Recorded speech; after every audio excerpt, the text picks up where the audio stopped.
ಅವ್ರ ಹತ್ರ ಏನಿದೆ ದಾಖಲಾತಿ ಏನಿದೆ ಅವೆಲ್ಲನೂ ಕೂಡ ಕಮಿಷನ್ ಮುಂದೆ ಕೊಡಲಿ, ಕಮಿಷನ್ ಮುಂದೆ ಆಯೋಗದ ಮುಂದೆ ಕೊಡಲಿ. ಬಿಕಾಸ್ ಅವರು ಉದ್ದೇಶನೂ ಕೂಡ ತಪ್ಪಿತಸ್ಥರಿಗೆ ಶಿಕ್ಷೆ ಆಗಬೇಕು ಅಂತ ಇದ್ದರೆ ಅವ್ರು ಕೊಡಲಿ ಎಲ್ಲರೂ ಕೂಡ.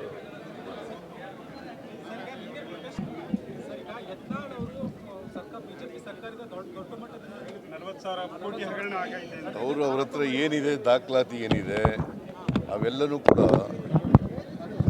ಕಮಿಷನ್ ಮುಂದೆ ಕೊಡಲಿ, ಕಮಿಷನ್ ಮುಂದೆ ಆಯೋಗದ ಮುಂದೆ ಕೊಡಲಿ.